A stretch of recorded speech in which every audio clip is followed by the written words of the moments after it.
সারাদিন এত পড়াশোনা করে কী লাভ, এরকম একটা চায়ের কাপে একটা চিরকুট। হ্যাঁ, প্রায় বলেন হয়েছে অনেক পড়াশোনা, চলো এখন আমরা একটু গল্প করব। গল্পগুলোর বিশেষ বিশেষ অংশ যে কাকে উদ্দেশ্য করে, যে এই অংশটুকু আসলে আমাকেই শোনানোর জন্য বলা হচ্ছে, এটা বোঝা যায়। আমি আস্তে আস্তে যেটা বোঝা শুরু করলাম সেটা হচ্ছে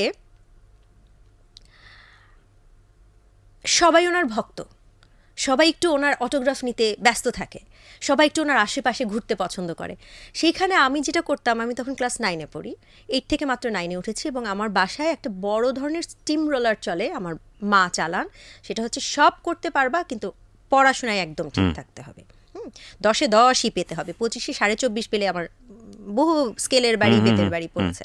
তো শুটিংয়ের ফাঁকে আমি কি করতাম, আমি বসে বসে অঙ্ক করতাম, আমি বসে বসে ইংরেজি পড়াশোনা করতাম, আমি বসে বসে প্রশ্ন উত্তর, ক্রিয়েটিভ মানে কম্প্রিহেনশন, আমি বসে বসে পড়াশোনা করতাম।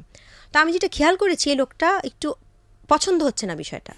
একটা বিখ্যাত আমি মানুষ, আমার পাশে সবাই আমাকে ঘিরে টিরে থাকবে, মেয়েটা কি অন্য রুমে বসে অঙ্ক করে। তো উনি করতেন কি, এই শুটিংয়ের ফাঁকে যখন অফ টাইম আমি অঙ্ক করছি, উনি প্রথমে একটা লোককে দিয়ে একটা চা পাঠালেন, প্রোডাকশনের মানুষ। তো আমি চা খেলাম, তো বললো স্যার আপনাকে চা পাঠিয়েছে, আমার থ্যাংক ইউ। তো আমি তো আবার উঠে এসে আমি বোধহয় একটু বোকা টাইপের ছিলাম, যে আমার যে ধন্যবাদ দেওয়া উচিত, হয়তো বা পরে যখন দেখা হচ্ছে আমি ওনাকে বললাম যে থ্যাঙ্কস, আপনি চা পাঠিয়েছেন। তারপরে সারাদিন এত পড়াশোনা করে কী লাভ, এরকম একটা চায়ের কাপে একটা চিরকুট। হ্যাঁ, তো আমি আগ্রহটা বুঝতে পারছি। ততদিনে কতদিন হয়েছে কাজের বয়স ওনার সঙ্গে? ধারাবাহিক নাটক 17 পর্বের, কিন্তু ওই নাটকটা আমরা কাজটা করেছি 6 মাস ধরে। না, কিন্তু হুমায়ুন আহমেদের সঙ্গে পরিচয় এবং ওই যখন চিরকুট পাঠাচ্ছেন হচ্ছে 91-তে, আর ওটা হচ্ছে 95। 4 বছর। ওকে, লং টাইম অবজার্ভ করার জন্য। ফাইন। তারপর তো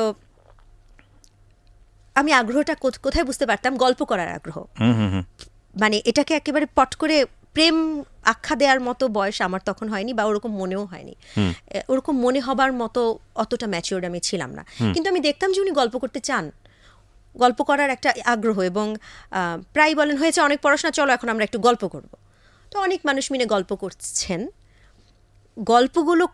গল্পগুলোর বিশেষ বিশেষ অংশ যে কাকে উদ্দেশ্য করে, যে এই অংশটুকু আসলে আমাকেই শোনানোর জন্য বলা হচ্ছে, এটা বোঝা যায়, বুদ্ধিমান হলে বোঝা যায়। ওকে ওকে ফাইন। তো তখন আপনার কেমন লাগতো? Very odd question. একটা খুব ইম্পর্ট্যান্ট মানুষের কাছে আমি ইম্পর্ট্যান্ট, ডেফিনেটলি ভালো লাগতো, কিন্তু ইউনো একটা মানুষকে আপনি জানেন, শোনেন, একটা মানুষের সার্কামস্টান্সেস আছে, একটা মানুষের সারাউন্ডিং আছে, ভালো লাগার জায়গাটা তো কোনো লজিক নিয়ে আসে না। এটা প্রথমত ভালো লাগার জায়গাটা তৈরি হয়, কিন্তু ভালো লাগা এবং লজিকটা খুব পাশাপাশি থাকে। চিন্তা হতো না যে ভালো লাগাটা আসলে ঠিক হচ্ছে কিনা, বা এটা কোন দিকে যাচ্ছে। আমি কিন্তু বলেছি একজন আমাকে ইম্পর্টেন্স দেয়, সেই বিষয়টা ভালো লাগতো। ওকে, আমার তাকে ভালো লাগতো এটা কিন্তু বলিনি। ফাইন। আমার ভালো লাগার জন্য অবশ্য যে লজিক লাগবে এমন কোনো কথা নেই। সার্কামস্ট্যান্সেস চিন্তা করবার মতো জায়গা আসলে তখনও তৈরি হয়নি। রাইট। সো সার্কামস্ট্যান্সেস কিন্তু আসলে আরো একটা অনেক লম্বা বিষয়। রাইট।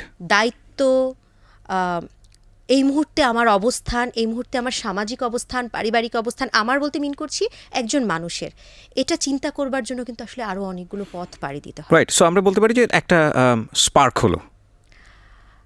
আমার কাছে গুরুত্বটা ভালো লাগতো, মানে সামহাও উনি আমাকে ইম্পর্টেন্স দিচ্ছেন। সো এটা আমাদের সবারই ভালো লাগে, অবশ্যই। ওকে। কিন্তু সেই ভালো লাগাটা থেকে নিজের ভালো লাগা শুরুর জায়গাটা যদি আমরা একটু যেতে চাই, নিজের ভালো লাগাটা বা নিজের মনের ঘন্টা বাজার যে ব্যাপারটা, সেটা কবে নাগাদ শুরু হলো? ঘন্টা শব্দ করে কোনো ঘন্টা বাজেনি। So it was a great decision actually. না, বলেছি শব্দ করে কোনো ঘন্টা বাজেনি। আচ্ছা। ঘন্টাগুলো আসলে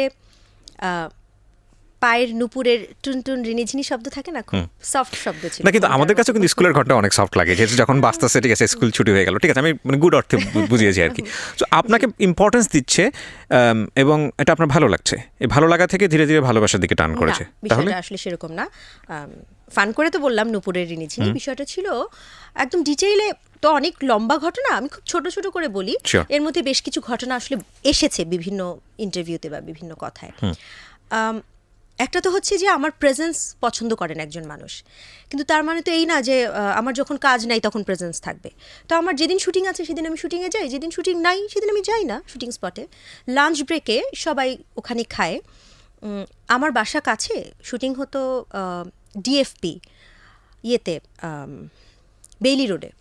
ডিএফপিতে শুটিং হচ্ছে, আমার বাসায় ইস্কাটন গার্ডেনে। তো আমি বাসায় চলে যাই, বাসায় খেয়ে দিয়ে আবার শুটিংয়ে যাই। ওকে। এটা এক একজন আসলে এক একভাবে করে, কেউ নিজের খাবার খায়, কেউ শুটিং স্পটের খাবার খায়। তো যেই সময়টুকুতে আমি থাকতাম না বা আমার শুটিং নাই, সেই সময়টুকু তো আর আমি জানি না। আমি কখন জানা শুরু করলাম, একদিন আমি বাড়িতে খেতে গেছি, খেয়ে দিয়ে এসেছি, দেখি হুমায়ুন আহমেদ বসে আছেন। তিনিও বাড়িতে গিয়েছিলেন, ধানমন্ডি তার বাসায় গিয়েছিলেন, গোসল টোসল করে এসেছেন। তা আমি যাও ঢোকার পরে উনি বললেন, এই আমাদের দুজনের খাবার দাও। তা আমি বললাম, আল্লাহ, আমি তো খেয়ে এসছি। তুমি খুব আপসেট হলেন, তুমি বাসায় গিয়ে খেয়ে এসছো, অথচ আমি বসে আছি তোমার সাথে খাবো বলে।